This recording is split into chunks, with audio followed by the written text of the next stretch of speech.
Hi అండి, ఎలా ఉన్నారు? ఇవాల్టి రెసిపీ వచ్చి సేమియా ఉప్మా.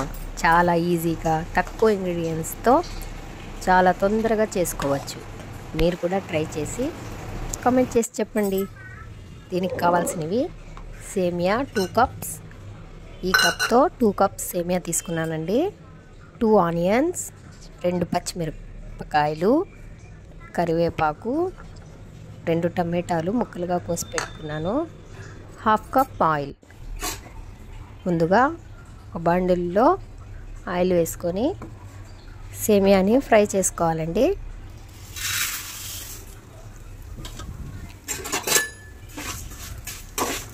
సేమియాని దూరగా ఫ్రై చేసుకుంటే పచ్చివాసన లేకుండా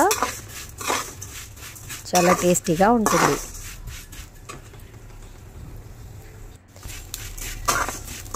సేమియా బాగా ఫ్రై చేసుకోవాలి.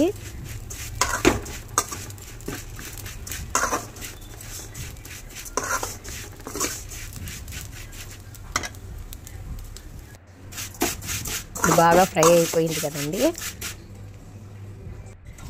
స్టవ్ ఆఫ్ చేసి ఇంకో బండిల్లో ఆయిల్ వేసి వేడైన తర్వాత పోపు దినుసులు వేసుకోవాలి.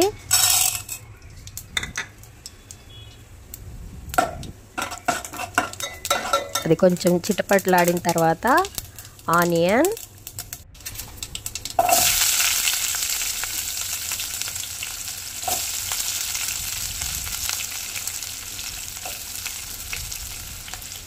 పచ్చిమిర్చి, కరివేపాకు వేసి అన్నీ బాగా దూరగా ఫ్రై చేసుకోవాలి. సేమ్ మన ఉప్మా లాగే చేసుకోవాలండి. ఇది కూడా చాలా టేస్టీగా ఉంటుంది. చిన్నపిల్లలు చాలా ఇష్టంగా తింటారండి ఈ రెసిపీ. తొందరగా కూడా అయిపోతుంది మనకి.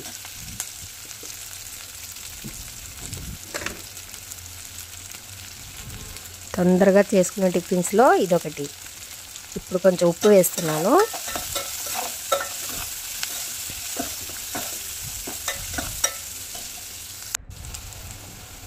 టమాటాలు వేయాలండి.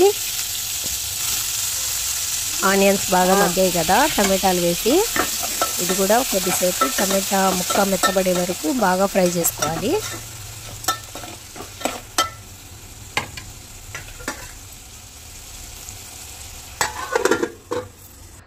మూత పెట్టి కొద్దిసేపు మగ్గించాను. టమాటాలు మగ్గిపోయాయి. ఇప్పుడు కొంచెం పసుపు వేసుకోవాలండి. పసుపు వేసిన తర్వాత బాగా ఫ్రై చేసి 1 కప్పు సేమియాకి 2 కప్స్ వాటర్ కొలతండి. 1 కప్పుకి 2 కప్పులు నీళ్ళు వేసుకుంటే సేమియా ఉడికిపోతుంది బాగా. 2 కప్స్ తీసుకున్నాను కదా, 4 కప్స్ వాటర్ వేసాను. ఇప్పుడు ఈ వాటర్ బాగా మరగాలి. నీళ్ళు బాగా మరిగిపోయాయండి. మనం ఫ్రై చేసి పెట్టుకున్నాం కదా సేమియా, అది వేసి ఉడికించుకోవాలి. ఈ చలికాలంలో వేడివేడిగా చేసుకొని తింటే చాలా అంటే చాలా టేస్టీగా ఉంటుందండి. మీరు కూడా ఒకసారి ట్రై చేయండి.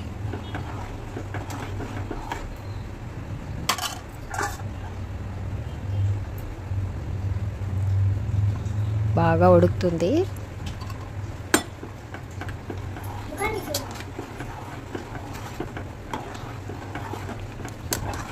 నీళ్ళు దగ్గర పడే వరకు హై ఫ్లేమ్లో ఉడికించుకొని తర్వాత కొద్దిసేపు సిమ్లో పెట్టుకొని ఉడికించుకుంటే మన సేమియా ఉప్మా రెడీ.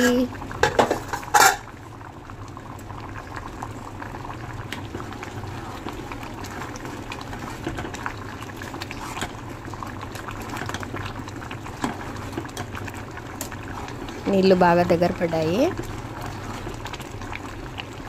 ఇప్పుడు కొద్దిసేపు సిమ్లో పెట్టి ఉడికించుకోవాలండి.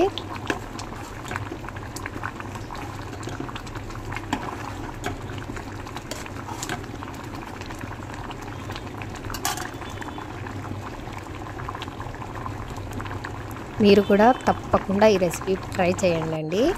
ట్రై చేసి ఎలా వచ్చిందో నాకు కమెంట్ చేసి చెప్పండి. ఈ వీడియో కనుక మీకు నచ్చితే ఒక చిన్న లైక్ ఇచ్చి సబ్స్క్రైబ్ చేసుకోండి ఫ్రెండ్స్, ప్లీజ్.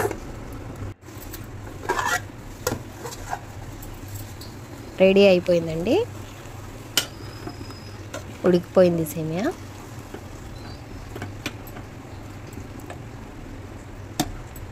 ఇప్పుడు స్టవ్ ఆఫ్ చేసేస్తున్నాను. సేమియా ఉప్మా రెడీ అయిపోయింది.